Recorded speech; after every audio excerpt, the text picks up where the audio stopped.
Students, अब हम start करने वाले हैं टेलीस्कोप, सिंपल माइक्रोस्कोप और कंपाउंड माइक्रोस्कोप। दोनों तरह के माइक्रोस्कोप हम पढ़ चुके हैं। अब हमारे पास हमारा जो नेक्स्ट ऑप्टिकल इंस्ट्रूमेंट है वो है टेलीस्कोप, है ना। तो मैं यहाँ पे बता देता हूँ आपको टेलीस्कोप कितने प्रकार के पढ़ने हैं।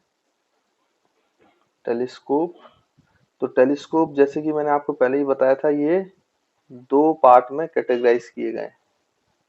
पहला जो है आपका ये है refracting type telescope. Refracting type telescope, telescopes, है ना बच्चों। इसमें तीन तीन टेलीस्कोप्स हैं। पहला जो है वो है एस्ट्रोनॉमिकल टेलीस्कोप, जो कि बहुत इंपॉर्टेंट है ना। तो इसको तो बहुत अच्छे से पढ़ना है हमें, एस्ट्रोनॉमिकल टेलीस्कोप। उसके बाद फिर सेकंड, इसमें दूसरा जो टेलीस्कोप है उसको बोलते हैं टेरेस्ट्रियल टेलीस्कोप। Terrestrial telescope. और तीसरा जो इसमें टेलीस्कोप है रिफ्रैक्टिंग टाइप में, वो है गैलियन, गैलीलियो के नाम पर है, गैलीलियन, गैलीलियन टेलीस्कोप। वैसे ही आपका जो दूसरा प्रकार का टेलीस्कोप है बच्चों, वो होता है reflecting type telescope. Reflecting type telescope मतलब इन टेलीस्कोप में रिफ्रैक्शन का फिनोमेना हुआ मेनली। और ये जो रिफ्लेक्टिंग टाइप टेलीस्कोप्स हैं, इनमें आपका रिफ्लेक्शन का फिनोमेना होता है, इसलिए इसको रिफ्लेक्टिंग टाइप टेलीस्कोप बोलते हैं। इसमें दो टेलीस्कोप हैं जो हमें पढ़ना है। पहला जो टेलीस्कोप है उसको बोलते हैं न्यूटोनियन, न्यूटोनियन टाइप टेलीस्कोप, है ना, टेलीस्कोप। तो ये न्यूटन के द्वारा फ्रेम किया गया था डिवाइस, है ना। और लगभग लगभग 1668, अगर मेरे को सही याद है, तो उस 17वीं शताब्दी में बनाया गया था। उसके बाद फिर सेकंड जो है वो है कैसेग्रेनियन, कैसेग्रेनियन टाइप टेलीस्कोप, है ना। तो बच्चों दो रिफ्लेक्टिंग टाइप टेलीस्कोप और दो रिफ्रैक्टिंग टाइप टेलीस्कोप, तो टोटल 5 टेलीस्कोप हो गए। इनको पढ़ना है, लेकिन इसमें सबसे ज्यादा इंपॉर्टेंट है और जो समझने वाला है वो है आपका एस्ट्रोनॉमिकल टेलीस्कोप। बाकी सबका तो हम कंस्ट्रक्शन समझेंगे, उसका कोई डेरिवेशन नहीं है, कुछ फॉर्मूले है वो याद कर लेंगे। But astronomical telescope is very very important. इसका डेरिवेशन भी पूछा जाता है बोर्ड में, है ना। तो बोर्ड के पॉइंट ऑफ व्यू से भी काफी इंपॉर्टेंट है एस्ट्रोनॉमिकल टेलीस्कोप। तो चलो स्टार्ट वहीं से करते हैं। फर्स्ट जो अपना टेलीस्कोप है वो बच्चों रिफ्रैक्टिंग टाइप में, रिफ्रैक्टिंग टाइप चालू कर रहे हैं सब। फर्स्ट जो आपका टेलीस्कोप है वो है एस्ट्रोनॉमिकल टेलीस्कोप। तो आप हेडिंग डाल लो एस्ट्रोनॉमिकल टेलीस्कोप। तो पहले तो इसका कंस्ट्रक्शन समझ लेते हैं। तो ये जो टेलीस्कोप है इसमें भी दो लेंस होते हैं, एक ऑब्जेक्टिव लेंस होता है और एक आईपीस होता है ना बच्चों। लेकिन यहाँ पे जो ऑब्जेक्टिव लेंस होता है वो, उसका अपर्चर बड़ा होता है आईपीस से। जैसे माइक्रोस्कोप में क्या था बच्चों, ऑब्जेक्टिव का अपर्चर छोटा था, आईपीस का अपर्चर बड़ा था। टेलीस्कोप में ऐसा नहीं होता। टेलीस्कोप में जो ये ऑब्जेक्टिव लेंस है, यहाँ पे बना लेते हैं अपन इस तरीके से, इसका अपर्चर बड़ा होता है, जबकि आपका जो बच्चों कौन है आईपीस है, उसका अपर्चर छोटा होता है इस तरीके से। हाँ, अभी भी ये प्लेस होते हैं कोएक्सियली, यानी कि इनकी जो प्रिंसिपल एक्सिस है वो सेम है ना। तो इस तरीके से आप चाहो तो बना लो। तो ये आपका आईपीस हो गया बच्चों, यहाँ पे आईपीस लिख देते हैं। और ये यहाँ पर ऑब्जेक्टिव, ऑब्जेक्टिव लेंस हो गया, इसको ऑब्जेक्टिव बोल देते हैं, ठीक है। इसकी फोकल लेंथ एफ नॉट और आईपीस की फोकल लेंथ एफ ही बोल देते हैं, ठीक। तो यहाँ तक मेरे ख्याल से बात समझ में आई होगी। अब टेलीस्कोप को यूज क्यों करते हैं बच्चों, तो आपको पता ही है कि जब हमें बहुत दूर की चीज जैसे प्लेनेट या किसी स्टार, इन सब चीजों को देखना है अर्थ पे रहते हुए, तो हम टेलीस्कोप का यूज कर रहे हैं ना। मतलब बहुत दूर है, ऐसा समझ लो कि इन्फिनिटी दूर पर है, तो इन्फिनिटी से कैसी रेज आती है बच्चों, पैरेलल। तो ऑब्जेक्टिव का अपर्चर बड़ा क्यों होना चाहिए, ऑब्जेक्टिव का अपर्चर इसलिए बड़ा होना चाहिए क्योंकि अगर इसका अपर्चर छोटा हो जाएगा तो ये कम लाइट गैदर करेगा, और अगर लाइट कम गैदर करेगा तो इमेज उतनी अच्छी बनेगी नहीं, कम रेज मिलेंगी ना, तो इंटेंसिटी बहुत कम हो जाती है। इसलिए इसका अपर्चर जितना ज्यादा बड़ा होगा उतनी ही ज्यादा लाइट इसमें कैप्चर होगी, और जितनी ज्यादा लाइट कैप्चर होगी उतनी ही ब्राइट इमेज आपको दिखाई देगी टेलीस्कोप से। इसलिए टेलीस्कोप में ऑब्जेक्टिव जो है वो बड़ा होता है, जबकि माइक्रोस्कोप जो कंपाउंड माइक्रोस्कोप था उसमें तो वहां पे ऑब्जेक्ट रखा जाता था ना, तो ऑब्जेक्ट से तो उतनी ही रेज निकलती थी, तो वहां अपर्चर छोटा भी होता था तो काम चल जाता था, क्योंकि उतनी रेज हमें मिल जाती थी उसको एनालाइज करने के लिए। लेकिन क्योंकि ये इन्फिनिटी से रेज आ रही है तो थोड़ा बड़ा अपर्चर रखना पड़ेगा, तभी हम ज्यादा लाइट को गैदर कर पाएंगे, है ना। तो आई होप समझ में आ गया होगा आपको कि ऑब्जेक्टिव लेंस जो है वो बड़ा अपर्चर क्यों होता है, और आईपीस तो उससे तो हमें आंखों से देखना है, तो ऑब्वियस सी बात है उसका साइज तो अभी वैसा ही है जैसा आपका माइक्रोस्कोप में था, लेकिन ऑब्जेक्टिव का बढ़ा दिया है, इसलिए हम बोल रहे हैं ऑब्जेक्टिव का अपर्चर बड़ा है और आईपीस का छोटा हो गया अब कंपैरेटिवली टू ऑब्जेक्टिव। और आपको वैसे भी पता ही है कि हम जितने भी इंस्ट्रूमेंट पढ़ रहे हैं उन सब में हमें ये मान के चलना है कि जो हमारी आई है वो बिल्कुल चिपकी हुई है इंस्ट्रूमेंट से, तो जो एंगल आईपीस पे फॉर्म्ड होगा वही एंगल जो है हमारे लिए विजुअल एंगल हो जाएगा, आंखों के लिए विजुअल एंगल हो जाएगा। अच्छा, टेलीस्कोप में एक और चीज होती है, जैसे माइक्रोस्कोप था बच्चों तो उसमें क्या था कि आप ऑब्जेक्ट की पोजीशन को शिफ्ट कर पाते थे, है ना। तो ये मान लो ऑब्जेक्टिव का फोकल लेंथ है एफ नॉट, तो ये आपका एफ नॉट हो गया बच्चों, यहाँ पे ये आपका एफ नॉट हो गया, इस तरीके से हम मान लेते हैं। तो यहाँ पे होता क्या था कि बहुत इजिली जो है आप ऑब्जेक्ट को चेंज कर पाते थे, ऑब्जेक्ट की डिस्टेंस को चेंज कर पाते थे। इसलिए जो आपकी आंखों में अल्फा बनता था बच्चों, वो कहाँ पे होता था, जब ऑब्जेक्ट कहाँ रखते थे, least distance of distinct division. But यहाँ ऐसा नहीं है, यहाँ पे तो आप प्लेनेट को तो नहीं रख सकते हो डी पर, वो तो अपनी जगह फिक्स है, ऑब्जेक्ट की दूरी फिक्स है कि वो इन्फिनिटी पे रहेगा। तो वो जो एंगल बना रहा होगा इस लेंस पर, ऑब्जेक्टिव लेंस पर, अगर यहाँ पे आपकी आंखों में आता तो भी वो डायरेक्ट एंगल बनता। तो जो ऑब्जेक्ट पे एंगल बना रहा है कोई प्लेनेट, वही एंगल आपके लिए आंखों के लिए क्या हो जाएगा बच्चों, अल्फा, है ना। मतलब visual angle formed by the planet या फिर स्टार या फिर astronomical body when no instrument is aided, unaided eye, है ना। तो आप सोचो जो एंगल कौन क्रिएट कर रहा होगा, किस पर, ऑब्जेक्टिव पर क्रिएट कर रहा होगा, कोई प्लेनेट या कोई हेवनली बॉडी, वही एंगल जो है अल्फा कहलाएगा, किसके लिए बच्चों, अपनी आंखों के लिए। इसलिए यहाँ पर अल्फा डी पर नहीं बनाएंगे, अल्फा डायरेक्टली बन रहा है, क्योंकि यहाँ पे ऑब्जेक्ट डिस्टेंस को आप चेंज नहीं कर सकते, ऑब्जेक्ट तो फिक्स हो गया है, वो इन्फिनिटी दूरी पर है।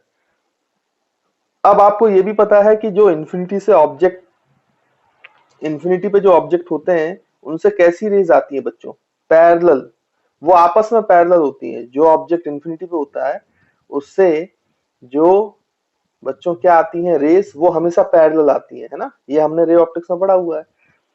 तो वो पैरेलल टू प्रिंसिपल एक्सिस हो भी सकती हैं और पैरेलल टू प्रिंसिपल एक्सिस नहीं भी हो सकती हैं। तो हम ये मान रहे हैं कि वो अभी पैरेलल टू प्रिंसिपल एक्सिस नहीं आ रही है, वो आपस में तो पैरेलल है but parallel to principal axis नहीं आ रही है।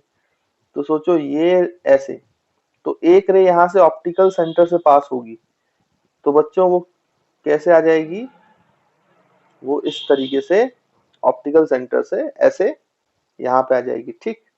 तो आई होप आपको ये बात क्लियर है। उसके बाद फिर आप ध्यान से देखो तो पैरेलल रेज आ रही है, तो ये,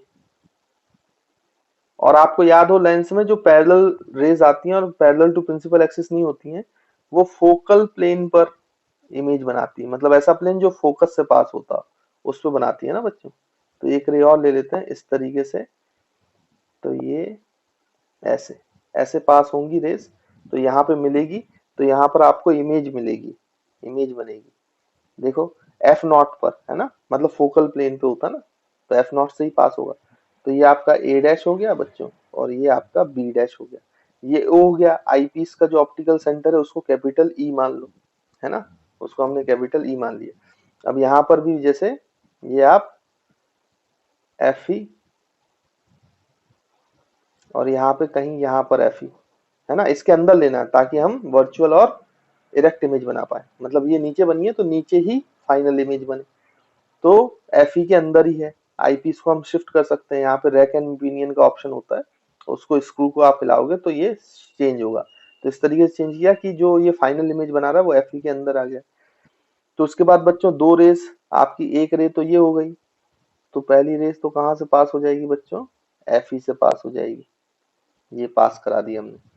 और दूसरी रे आपका ऐसे, तो देखो ये दोनों डाइवर्जिंग हो गई, तो इनको पीछे एक्सटेंड करोगे तो ये पीछे मिलती हुई नजर आएंगी ऐसे।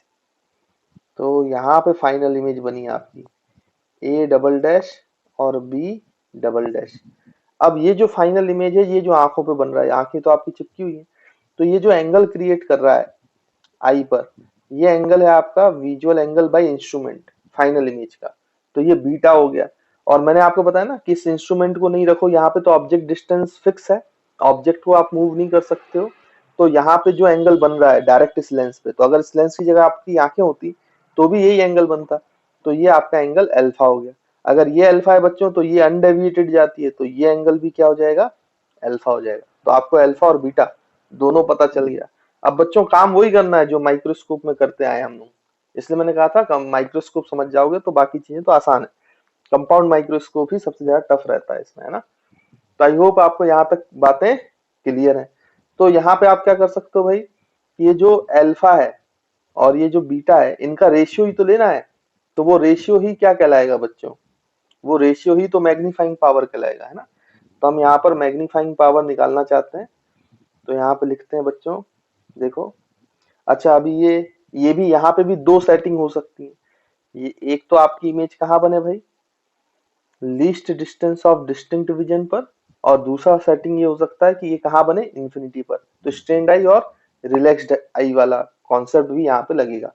तो सबसे पहले तो मैग्नीफाइंग पावर लिख लेते हैं, मैग्नीफाइंग पावर ऑफ टेलीस्कोप। तो बच्चों मैग्नीफाइंग पावर क्या होता है, उसका डेफिनेशन तो हमें पता है, फिर से डेफिनेशन लिखने की जरूरत नहीं है। It is the ratio of beta upon alpha, और रेस पेरेक्सियल ही मानना है, वो तो ऑब्वियसली है, वो तो हम शुरू से ही लेके आ रहे हैं।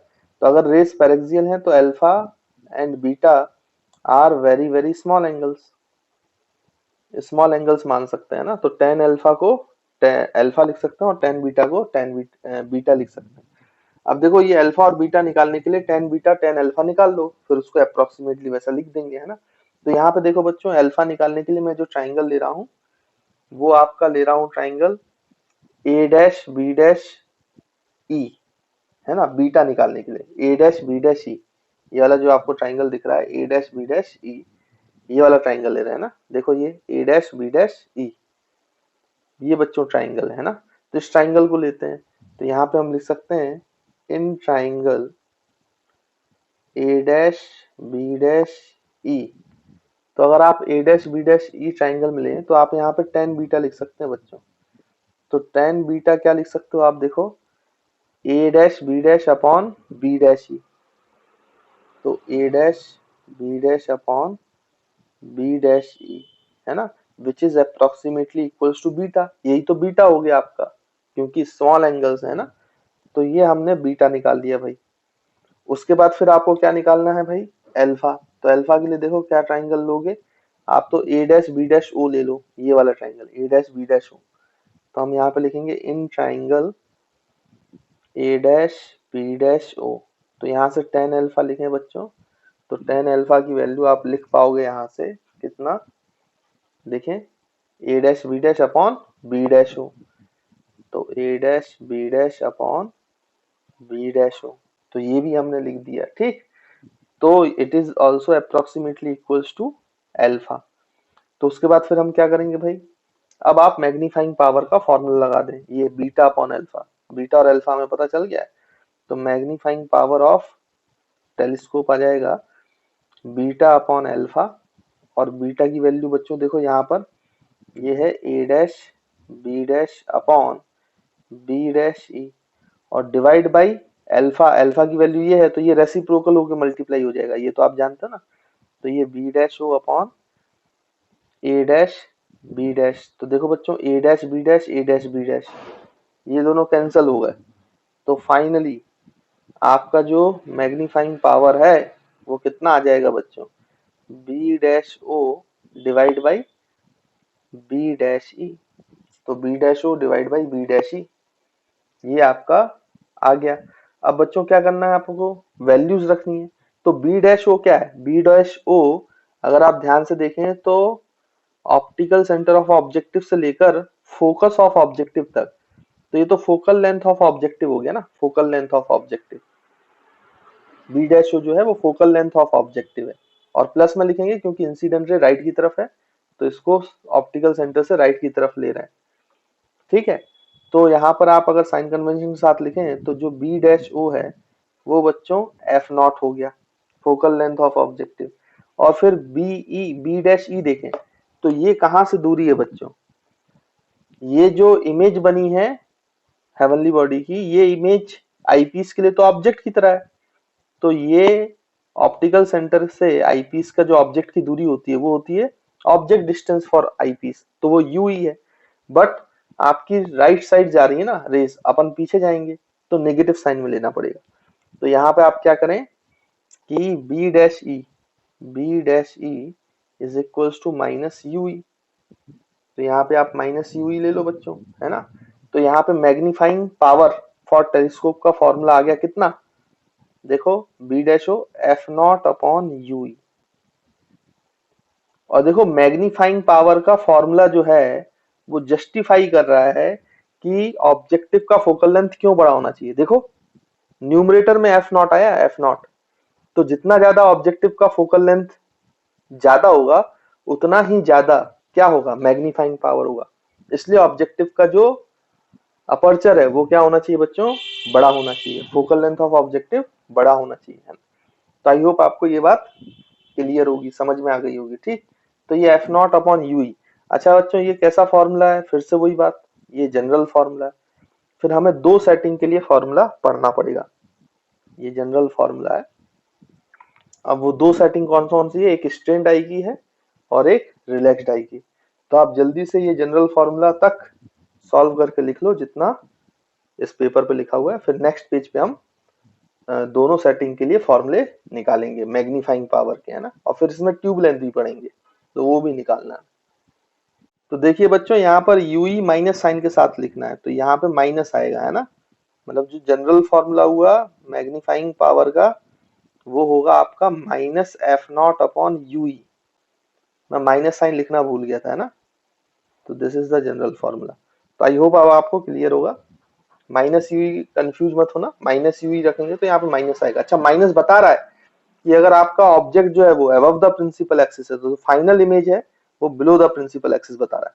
मतलब मैग्नीफाइंग पावर का नेगेटिव आना यही बता रहा है कि उसने जो मैग्नीफाई किया है वो इन, अगर above the principal axis object है तो below the principal axis object magnify कर रहा है ना, बीटा बना रहा है, तो ये माइनस साइन इंडिकेट कर रहा है। तो याद रखेंगे जब मैग्नीफाइंग पावर का फॉर्मूला आप अप्लाई करोगे न्यूमेरिकल्स में तो साइन कन्वेंशन तब नहीं लेना, सिर्फ आपको मैग्नीट्यूड की वैल्यूज डालनी है और आपको आंसर मिल जाएगा, है ना। तो आई होप ये यहाँ पे थोड़ा सा गलती हो गई थी, माइनस साइन नहीं लिखा था मैंने, वो आपने अब लिख लिया होगा।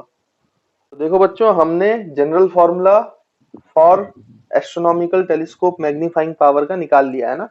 तो यहाँ पे ऊपर फिर से लिख लेते हैं एक बार। तो ये हमारे पास जनरल फॉर्मूला आया है minus F not by you, है ना। अब हमें दो सेटिंग करनी है जो पहले भी हम कर चुके हैं माइक्रोस्कोप, है ना। तो सबसे पहला केस नंबर 1 क्या करेंगे हम बच्चों, सेटिंग फॉर स्ट्रेन डाई या स्ट्रेस डाई, जैसा आप बोलना चाहो, सेटिंग फॉर स्ट्रेस डाई। तो इसमें क्या हो जाएगा आपका भाई, जो आपका वो होगा, मतलब स्ट्रेस डाई में फाइनल इमेज जो होता है, फाइनल इमेज मतलब वी, फाइनल इमेज किसके लिए, आईपीस के लिए। तो V image distance for V वो होना चाहिए बच्चों कितना, माइनस डी, है ना, least distance of distinct vision पे होना चाहिए ना। और आपका जो यू होगा बच्चों वो किसके बराबर होगा, माइनस यू, और फोकल लेंथ जो है आईपीस का वो तो एफ ही है, तो वो प्लस एफ ही। तो इसके बाद आप क्या करेंगे बच्चों, लेंस फॉर्मूला लगा दोगे आप। तो लेंस फॉर्मूला होता है 1/v माइनस 1/u और इक्वल्स टू 1/f।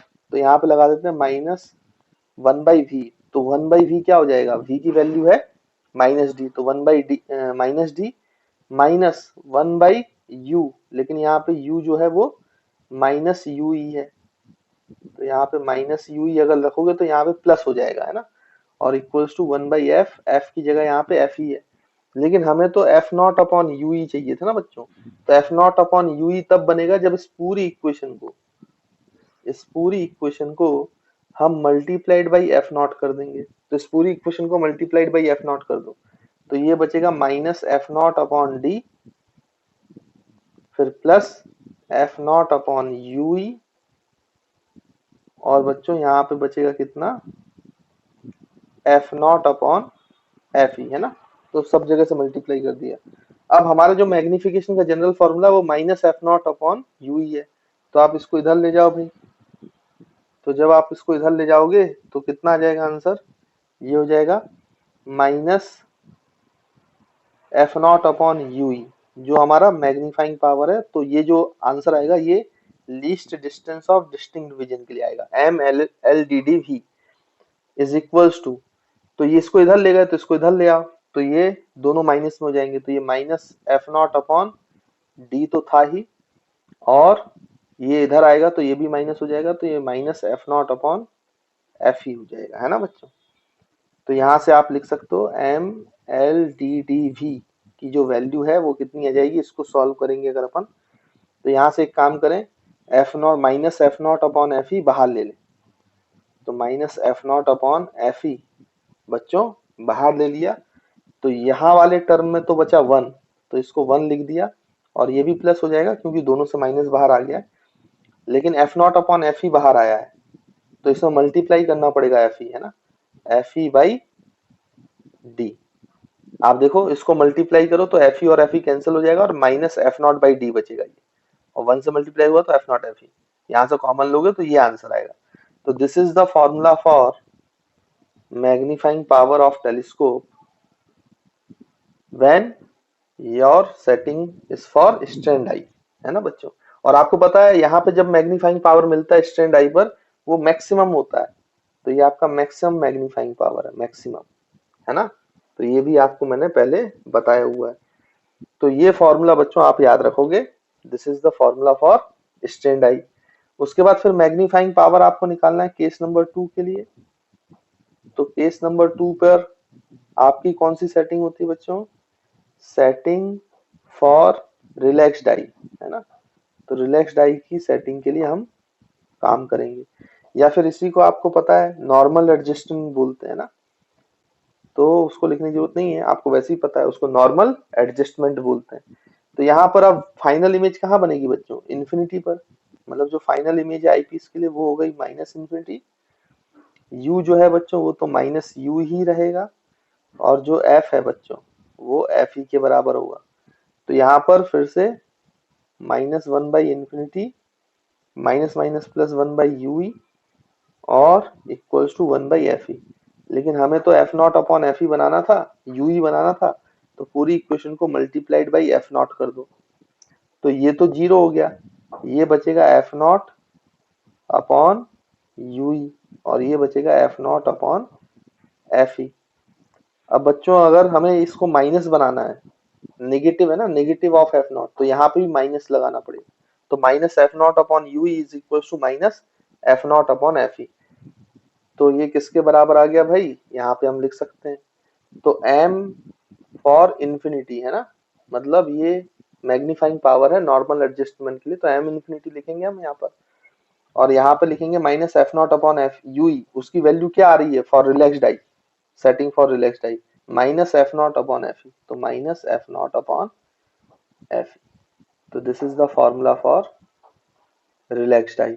और आपको पता है बच्चों ये मिनिमम होता है, ये मिनिमम मैग्नीफाइंग पावर है ना, इन्फिनिटी पे जो बनता है। तो मैग्नीफाइंग पावर की रेंज क्या हुई टेलीस्कोप के लिए, तो ये कहाँ से कहाँ होगा बच्चों, एफ नॉट अपॉन एफ ई। अगर हम मैग्नीट्यूड वाइज बात करें तो माइनस साइन हटा दें, तो मैग्नीट्यूड वाइज जो मैग्नीफाइंग पावर की रेंज है वो होगी एफ नॉट अपॉन एफ ई से लेकर कितना, F not upon F E 1 plus F E by D. तो ये रेंज हो गया। तो रेंज अगर आपसे पूछे तो वो भी आप निकाल पाओगे, है ना। तो आई होप आपको ये फॉर्मूले क्लियर होंगे, दोनों सेटिंग समझ में आई होंगी। तो स्टूडेंट्स अब हमारा मैग्नीफाइंग पावर निकल आया है। एक चीज और है जो हमने कंपाउंड माइक्रोस्कोप में डेफिनेशन लिखी थी, अब इसको यहाँ पे भी कंटिन्यू करेंगे, ट्यूब लेंथ। तो अब आपको ट्यूब लेंथ बोला गया। ट्यूब लेंथ क्या था, it is the separation between eyepiece and objective. Objective और आईपीस के बीच का जो सेपरेटिंग डिस्टेंस है उसी को हम क्या बोलते हैं बच्चों, ट्यूब लेंथ, है ना। तो यहाँ पे लिखेंगे ट्यूब लेंथ ऑफ टेलीस्कोप। तो टेलीस्कोप का ट्यूब लेंथ क्या होता है वो निकालेंगे, और इस ट्यूब लेंथ भी दो अलग अलग सेटिंग के लिए अलग अलग होगा, ये भी आपको बताया गया था ना। तो सबसे पहले ट्यूब लेंथ निकालते हैं भाई किसके लिए, आपका फर्स्ट ट्यूब लेंथ हम निकालते हैं एल डी डी वी के लिए, जब फाइनल इमेज आपकी एल डी डी वी पर बनी। तो देखो डायग्राम दिखाना पड़ेगा आपको, तो यहाँ पे डायग्राम देखें। अब यहाँ पे देखो बच्चों, ट्यूब लेंथ क्या होगा, ऑब्जेक्टिव और इसके बीच का सेपरेशन। तो देखो ये जो सेपरेशन है इसको क्या लिख सकते हो, एफ नॉट प्लस यूई। देखो एफ नॉट प्लस यूई जब डी पे बन रहा है तो एफ नॉट प्लस यूई। तो जब आपका एल डी डी वी पर है और जब इंफिनिटी पे की बात करेंगे, ये इंफिनिटी बनेगा, तो ये इंफिनिटी कब बनेगा, जब ये जो इमेज है ना, जो ऑब्जेक्टिव की इमेज है वो आईपीस का ऑब्जेक्ट हो गया। तो ये आईपीस के लिए कहाँ बनना चाहिए, एफ ई पर। तब ये एफ नॉट प्लस एफ ई हो जाएगा, यूई किसके बराबर हो जाएगा, एफ ई के बराबर। तो एफ नॉट प्लस क्या हो जाएगा बच्चों, एफ ई, है ना। तो मैंने दोनों केस यहीं पे बता दिए आपको, तो इसको हम नेक्स्ट पेज पे लिख लेते हैं। तो देखें, तो tube length at L D D V पर क्या हो जाएगा बच्चों, एफ नॉट प्लस यूई, है ना। और बाद में आप डी डी वी पर, एल डी डी वी पर आपकी इमेज बन रही है, मतलब माइनस डी पे बन रही है, तो उसके लिए आप यूई की वैल्यू निकाल सकते हो बाई अप्लाइंग लेंस फॉर्मूला।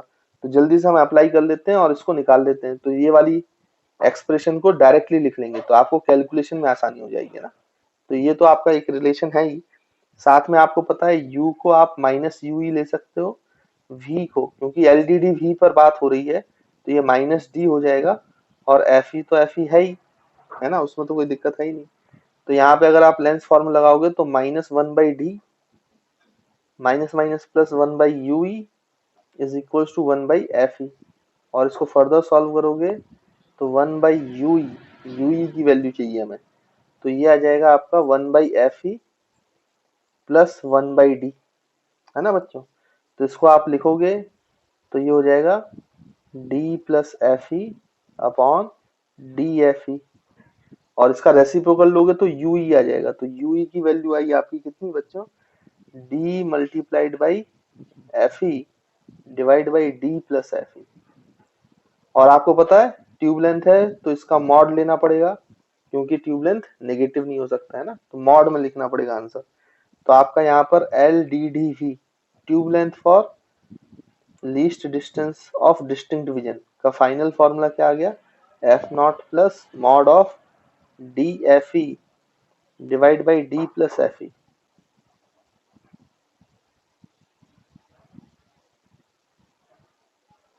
तो ये इसके फॉर्मूले में आ गया बच्चों। वहां पे अगर आपको कैलकुलेशन से बचना है तो ये डायरेक्ट अप्लाई कर सकते हो, नहीं तो फिर सॉल्व कैसे करना है ये भी मैंने बता दिया। सॉल्व करके अप्लाई कर लेना, यू निकाल लेना और फिर उसका मॉड का वैल्यू रख देना, पॉजिटिव वैल्यू। ठीक है, तो ये आपका हो गया बच्चों tube length for LDDV, least distance of distinct vision, मतलब स्ट्रेन्ड आई के लिए। फिर इसी ट्यूब लेंथ की वैल्यू हम निकालेंगे जब आपकी इमेज जो है वो इन्फिनिटी पे बनेगी, मतलब रिलैक्स्ड आई के लिए। तो एल इन्फिनिटी क्या हो जाएगा बच्चों, tube length for when image formed at infinity. तो मैंने अभी आपको बताया था F not plus F, U E जो है वो एफ ई के बराबर हो जाएगा, तो एफ नॉट प्लस एफ ई ऐसे हम लिख सकते हैं। तो दोनों फोकल लेंथ पता होंगी, दोनों को ऐड कर देना तो वो रिलैक्स्ड आई की ट्यूब लेंथ हो जाएगी, है ना। तो आई होप बच्चों क्लियर होगा आपको ट्यूब लेंथ भी कैसे निकाला है, ये भी समझ में आ गया होगा। तो बच्चों एस्ट्रोनॉमिकल टेलीस्कोप में हमने सारी चीजें निकाल ली हैं, है ना। अब हम नेक्स्ट पेज पे आते हैं और सेकंड टेलीस्कोप करते हैं, है ना। तो जो रिफ्रैक्टिंग टाइप टेलीस्कोप है, इसमें रिफ्रैक्शन हो रहा है इसलिए इसको रिफ्रैक्टिंग टाइप टेलीस्कोप बोलते हैं। तो एस्ट्रोनॉमिकल टेलीस्कोप हम पढ़ चुके हैं। जो सेकंड टेलीस्कोप है उसका नाम बच्चों पहले ही बता चुका हूं मैं आपको, अब उस पे हेडिंग डालेंगे आप, उसको बोलते हैं टेरेस्ट्रियल टेलीस्कोप, है ना, टेरेस्ट्रियल टेलीस्कोप। तो बच्चों आपको डेरिवेशंस वगैरह नहीं पढ़ना है, आपको सिर्फ आपको समझना है कि हो क्या रहा है, क्या चेंजेस किए गए हैं जो हमने अभी एस्ट्रोनॉमिकल टेलीस्कोप पढ़ा है। उसी को अगर थोड़ा सा मॉडिफाई करें, चेंज करें, तो उसी को टेरेस्ट्रियल टेलीस्कोप बोल दिया जाता है। एक्चुअली क्या है कि जो हमारे पास अभी टेलीस्कोप हमने पढ़ा, आपने उसमें देखा कि फाइनल इमेज क्या है, इन्वर्टेड बनती है। मतलब इरेक्ट इमेज नहीं मिलती हमें, इन्वर्टेड इमेज मिलती है ना। अगर above the principal axis object होता था तो बिलो द प्रिंसिपल एक्सिस हमें फाइनल इमेज मिल रही थी, और हम ये चाहते थे कि हमें इरेक्ट इमेज मिले, इरेक्ट इमेज मिले। तो उसी टेलीस्कोप को थोड़ा सा मॉडिफाई करके वो इमेज को इरेक्ट किया जाता है। मतलब पहले अगर above the principal of axis object है तो उसको अबव द प्रिंसिपल एक्सिस ही इमेज बनाते हैं। अब वो कैसे बनाते हैं, तो इरेक्ट करने के लिए हम एक लेंस एक्स्ट्रा लगाते हैं। देखो कैसे, मैं आपको समझाता हूँ यहाँ पर। तो भाई यहाँ पर आपका ये हो गया, रे डायग्राम से आपको समझ में आ जाएगा। ये हमारा कौन सा लेंस हो गया बच्चों, ऑब्जेक्टिव लेंस हो गया। This is objective, objective lens. और ये इसका प्रिंसिपल एक्सिस है इस तरीके से, है ना। बीच में जैसे अब यहाँ से बच्चों अपन को पता है कि ऑब्जेक्टिव का पोल ये हो गया आपका, यानी कि ऑप्टिकल सेंटर। और यहाँ से कैसी रेज आ रही है इन्फिनिटी से, भाई पैरेलल आ रही है but not parallel to principal axis. तो ऐसी रेज आई, है ना, जैसे अभी हमने डायग्राम बनाया था। तो ये आपकी इन्फिनिटी वाले ऑब्जेक्ट से रेज आ रही है। फिर आपको पता है कि ये रेज कहाँ पे कन्वर्ज होंगी, जहाँ पे फोकल लेंथ ऑफ ऑब्जेक्टिव होगा, है ना। तो ये इस तरीके से अनडेविएटेड ऐसे जाएगा और बाकी कन्वर्ज हो जाएंगी इस तरीके से। तो ये रे डायग्राम बनेगा। तो यहाँ पे आपका ऑब्जेक्ट बनेगा बच्चों ए डैश बी डैश, ए डैश बी डैश, है ना। उसके बाद फिर हम यहाँ पे क्या करते हैं कि एक और लेंस लगा देते हैं आई पीस के बीच में। आई पीस यहाँ गई है, इसके बीच में एक और लेंस लगा देते हैं जिसको बोला जाता है इरेक्टिंग लेंस, इरेक्टिंग लेंस। इसको इंटरमीडिएट लेंस, इंटरमीडिएट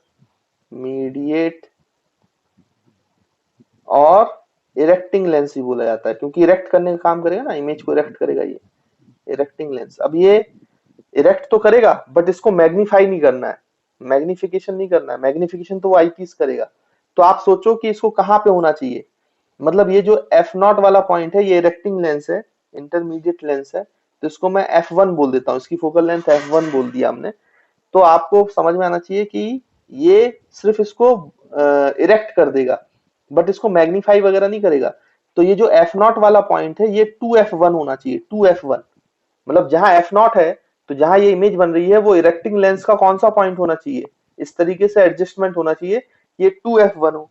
तो आपको पता है जब 2F1 पर आपका ऑब्जेक्ट होगा तो बच्चों इमेज कहाँ पे बनेगी, तो इमेज भी 2F1 पे ही बनेगी, बट उल्टी हो जाएगी और सेम साइज की बनेगी, है ना।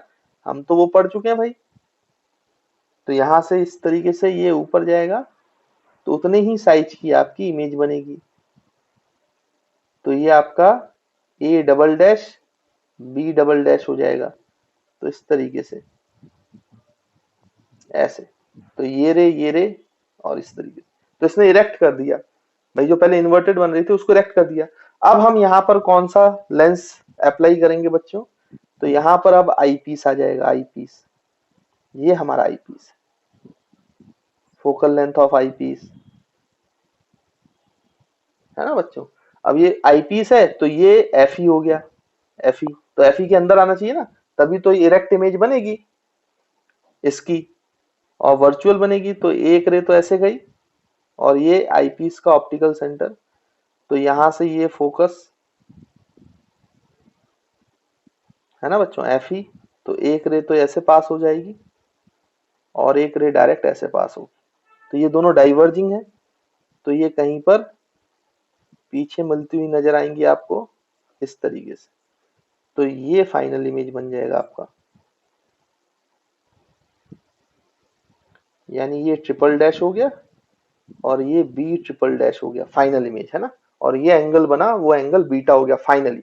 लेकिन अब इस बीच के इरेक्टिंग लेंस लगाने से, इंटरमीडिएट लेंस लगाने से फायदा क्या हुआ कि आपका जो ये इमेज है जो पहले उल्टी दिखाई दे रही थी वो अब सीधी दिखाने लगी, दिखाई देने लगी, है ना। तो ये जो एक एक्स्ट्रा एडिशन किया आपने इंटरमीडिएट लेंस या इरेक्टिंग लेंस का, इसी की वजह से जो मॉडिफिकेशन हुआ है ताकि हमें फाइनल इमेज इरेक्ट दिखाई दे, तो उसी को हम क्या बोलते हैं बच्चों, टेरेस्ट्रियल टेलीस्कोप। तो आई होप आपको ये बात क्लियर होगी। तो ये आपका आईपीस हो गया और ये इरेक्टिंग लेंस हो गया। तो यहाँ पर लेकिन एक दिक्कत हो जाती है, मतलब आपको इरेक्ट इमेज तो मिल जाती है बट देखो ट्यूब लेंथ बहुत बढ़ गई। ट्यूब लेंथ कितनी बढ़ गई? अच्छा, जो फॉर्मूले आपने एस्ट्रोनॉमिकल टेलीस्कोप में पढ़े वो सारे फॉर्मूले यहाँ पे एप्लीकेबल है। मतलब आप पहला फॉर्मूला अगर मैं बात करूं, तो जो आपने M L D D V पर निकाला था, एल डी डी वी, है ना, magnifying power at least distance of distinct vision. अगर ये आपका इमेज जो फाइनल है वो डी पे बन रहा है, तो उसके लिए जो वहां पे फॉर्मूला लिखाया था, बस अंतर ये होगा कि अब फाइनल माइनस नहीं आएगा। टेलिस्ट्रियल टेलीस्कोप में प्लस प्लस साइन के साथ आता है मैग्नीफाइंग पावर, तो वहां पे माइनस था ना, F not upon F E 1 plus F E upon D, हमने यही फॉर्मूला पढ़ा था भाई, है ना, एल डी डी वी पर। तो वहां पे माइनस आता था बाहर, माइनस, यहाँ माइनस नहीं आएगा क्योंकि अबव द प्रिंसिपल ऑब्जेक्ट भी आपका ऑब्जेक्ट है और above the principal of principal axis ही आपकी फाइनल इमेज बनी, A triple dash B triple dash, है ना। तो आई होप आपको ये बात क्लियर होगी। इसलिए वैसा ही फॉर्मूला वो भी आएगा जब आप मैग्नीफाइंग पावर एट रिलैक्स्ड आई के लिए निकालेंगे, जब आपकी फाइनल इमेज ये इंफिनिटी पे बनेगी।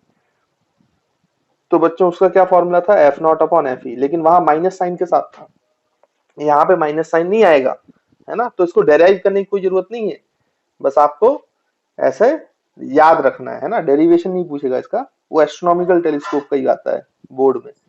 फिर थर्ड, ट्यूब लेंथ की अगर बात करें तो ट्यूब लेंथ की भी दो सेटिंग है, एल एक है एल डी डी वी पर। तो एल डी डी वी पर जब आप बन रहा है बच्चों, तो ट्यूब लेंथ कितनी हो जाएगी, देखो यहाँ पर ये जो डिस्टेंस है, जो ये ऑब्जेक्ट है आईपीस के लिए, ये तो यू ही है, और यहां से देखो ये आपका एफ नॉट हो गया बच्चों, ये एफ नॉट है, और यहां से यहां तक की दूरी आप देखें, यहां से लेकर यहां तक की दूरी, तो देखो ये 2f1 और ये भी 2f1, तो ये हो गया 4f1। तो F not plus 4f1 plus U E, तो ये है separation between eyepiece and objective. इसलिए ट्यूब लेंथ बढ़ जाता है, इसका घाटा, इसका डिसएडवांटेजेस यही है टेरेस्ट्रियल टेलीस्कोप का, कि एस्ट्रोनॉमिकल टेलीस्कोप के मुकाबले इसकी ट्यूब लेंथ काफी ज्यादा हो जाती है, क्योंकि इंटरमीडिएट लेंस का 4 times of focal length add हो जाता है। तो इसकी ट्यूब लेंथ हो जाएगी F not plus 4f1 plus F, sorry F you लिख दिया मैंने, यूई, ये एल डी डी वी पर है, और अगर इसी को आप एल इंफिनिटी निकालोगे तो ये यूई एफ ई के बराबर हो जाएगा, तब आपका formula F not plus 4f1 plus F ई, तब ये हो जाएगा, है ना। तो these are the 4 formulas related to terrestrial telescope from which numericals can be asked। तो आपको ये 4 फॉर्मूले अच्छे से याद होने चाहिए, बाकी कोई भी बहुत ज्यादा कठिन नहीं है, कॉम्प्लिकेटेड नहीं है। अगर आपने एस्ट्रोनॉमिकल टेलीस्कोप समझ लिया है तो बस उसको इरेक्ट करने का रहता है, तो एक एक्स्ट्रा जो है ट्यूब लेंथ में 4f1 का वो पोर्शन ऐड हो जाता है, बाकी आपका सारे फॉर्मूलेज वही हैं, बस इसमें नेगेटिव साइन नहीं आएगा क्योंकि इसने इरेक्ट कर दिया और उसमें नेगेटिव साइन आता था, है ना बच्चों। तो आई होप आपको टेरेस्ट्रियल टेलीस्कोप समझ में आया होगा। तो देखिए स्टूडेंट्स, हमने टेरेस्ट्रियल टेलीस्कोप भी समझ लिया ना। अब जो तीसरा टाइप का रिफ्रैक्टिंग टाइप टेलीस्कोप है उसको भी जल्दी से समझ लेते हैं, थर्ड, जिसको हमने बोला था Galilean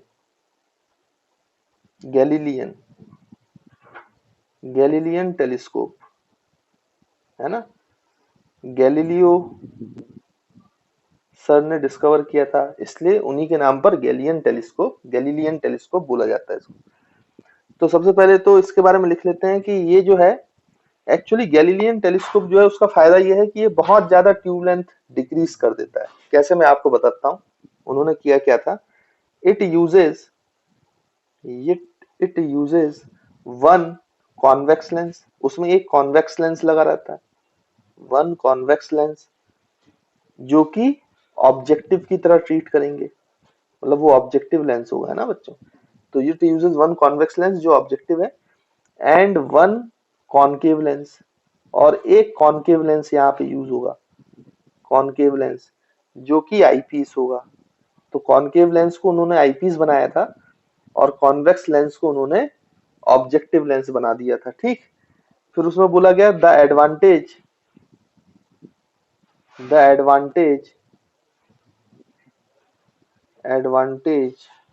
of this telescope advantage of this telescope is that it has it has it has shorter tube length, it has shorter tube length। तो इसकी जो ट्यूब लेंथ है बच्चों वो बहुत स्मॉल हो जाती है इन कंपेरेटिवली टू एस्ट्रोनॉमिकल टेलीस्कोप और टेरेस्ट्रियल टेलीस्कोप। तो shorter tube length, and it gives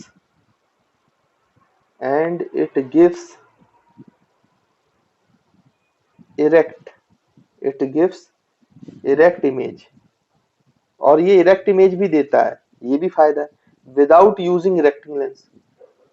erecting lens की बिना यूज किए, इरेक्टिंग लेंस को बिना यूज किए जो टेरेस्ट्रियल में था उसको बिना यूज किए ही ये इरेक्ट इमेज दे देता है, विदाउट यूजिंग इरेक्टिंग लेंस। तो ये इसका फायदा है ना। तो हमें ट्यूब लेंथ जो है वो शॉर्टर हो जाता है, मतलब ये बल्कि नहीं होता ये telescope, Galilean telescope. Erecting lens without using erecting lens, है ना बच्चों। अब इसका रे डायग्राम कैसा होता है, रे डायग्राम से समझ लेते हैं तो आपको और अच्छे से समझ में आएगा। तो सबसे पहले यहाँ पर जैसे कि बोला गया है ऑब्जेक्टिव जो लेंस है वो बच्चों आपका इस तरीके से, ये आपका कॉन्वेक्स लेंस है तो इसी को ऑब्जेक्टिव लेंस बोला जाता है, ऑब्जेक्टिव है। इसका फोकल लेंथ f0, और भाई इस तरीके से ये इसकी प्रिंसिपल एक्सिस, और यहाँ पर आपका एक कॉनकेव लेंस लगा देते हैं, कॉनकेव लेंस। और ये कॉनकेव लेंस ही है बच्चों जो आईपीस की तरह वर्क करता है ना, इस तरीके से। तो ये आपका आईपीस हो गया, आईपीस, और इसकी जो फोकल लेंथ है वो हो गया एफ ई। अच्छा बच्चों ये जो ऑब्जेक्टिव का फोकल लेंथ है वो यहाँ कहीं है f0। तो याद रखेंगे कि इसके फोकल लेंथ, जो ऑब्जेक्टिव का फोकल लेंथ है उसके अंदर आईपीस को रखा जाता है, क्यों वो भी मैं आपको अभी समझा देता हूँ, ठीक। तो देखो यहाँ पर अब क्या होगा कि आपका जो वो है ऑब्जेक्ट है वो तो फिक्स है ना, वो इन्फिनिटी पर है, तो उससे कैसी रेज आ रही होंगी भाई, ये ई। तो उससे कैसी रेज आ रही होंगी, parallel, but parallel to principal axis आए, ये कोई जरूरी नहीं है। तो ऐसे वो आ रही है, ठीक है, ये एंगल अल्फा और इस तरीके से। अब आपको ये पता है कि ये जाकर कहां पर बनाएंगे, तो ये बच्चों इस तरीके से, अगर ये लेंस नहीं होता तो ये इमेज कहां बनती, उसको डॉटेड लाइन से बना रहा हूं मैं यहाँ पर इस तरीके से, फिर यहां से ये ऐसे, अगर ये लेंस नहीं होता तो ये जाकर यहाँ मीट करते, वैसे इस तरीके से, और ये आपका इमेज बनाता। अगर ये बीच में कॉनकेव लेंस नहीं होता तो यहाँ पर इस कॉन्वेक्स लेंस की वजह से इमेज बनती, जिसको आप a डैश b डैश बोल सकते हो, ठीक है बच्चों। फिर उसके बाद अगर यहाँ पे इमेज बनती, लेकिन अब क्या आ गया, ये जो इमेज थी ऑब्जेक्टिव की वो आईपीस के लिए ऑब्जेक्ट की तरह वर्क करेगा, ऑब्जेक्ट की तरह। अब बच्चों अगर मान लो कि ये जो f0 है, मतलब ये जो ये fe है, तो अगर ये f0 ही fe के बराबर हो जाए, मतलब यही आपका ये दोनों पॉइंट कॉन्साइड कर जाए, फोकल लेंथ ऑफ आईपीस और फोकल लेंथ ऑफ ऑब्जेक्टिव, तो होगा क्या, इससे निकलने के बाद ये जो रेज हैं ये बच्चों आपस में ऐसे पैरेलल हो जाएंगी इस तरीके से, ऐसे ऐसे ऐसे इस तरीके से पैरेलल हो जाएंगी। तो मतलब इमेज कहाँ बनेगी, आप पीछे एक्सटेंड करोगे इसको तो इमेज वहां बनेगी बच्चों, इन्फिनिटी पे बनेगी इमेज, यानी ये नॉर्मल एडजस्टमेंट हो गया। ये क्या हो गया बच्चों, नॉर्मल एडजस्टमेंट। और अगर ये जो ऑब्जेक्ट है ये यूई पे बना, एफई से थोड़ा अंदर, एफ नॉट तो यही है लेकिन इसका एफ इधर हो गया, इसको थोड़ा सा आप ऐसे खिसकाओ तो एफ इधर चला जाएगा, तो ये ऑब्जेक्ट एफ के अंदर आ जाएगा। तो फिर इसकी इमेज कहां बन जाएगी, इस तरीके से एडजस्ट करेंगे कि डी पे बन जाएगी, डी दूरी पर। लेकिन ये अबव द प्रिंसिपल एक्सिस ही इमेज बना रहा है, तो ये कैसी इमेज बनाएगा बच्चों, इरेक्ट इमेज बनाएगा, इरेक्ट, है ना। तो आई होप आपको ये क्लियर हो रहा होगा। तो इसमें ट्यूब लेंथ कैसे कम हो जाती है, अब ट्यूब लेंथ इन दोनों के बीच का सेपरेशन है, ये है ना ट्यूब लेंथ, आईपीस और ऑब्जेक्ट के बीच का। तो अगर ये यू ही होता तो डी पे बनती इमेज, तो फिर इसको आप कैसे लिखते, ये टोटल एफ नॉट था और ये यू ही था, तो एफ नॉट माइनस यू कर दोगे तो एल मिलेगा। और आपका अगर रिलैक्स डाई के लिए सेटिंग करना है तो ये एफ ही हो गया, तो आप फिर एफ नॉट माइनस एफ ही कर दो तो ट्यूब लेंथ बचेगा। तो इसमें ट्यूब लेंथ में माइनस हो रहा है देखो दोनों फोकल लेंथ, जबकि पहले जब हमने पढ़ा था वहां पे एडिशन होता था, इसलिए इसमें ट्यूब लेंथ जो है वो बहुत ही कम हो जाती है ना।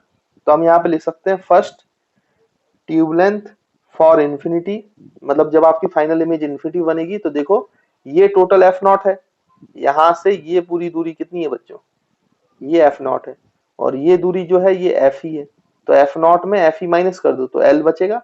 तो tube length when final image is formed at infinity, तो वो हो गया आपका एफ नॉट माइनस एफ ही। तो देखो ट्यूब लेंथ बहुत कम हो गई है ना, ये फायदा होता है गैलीलियन टेलीस्कोप का।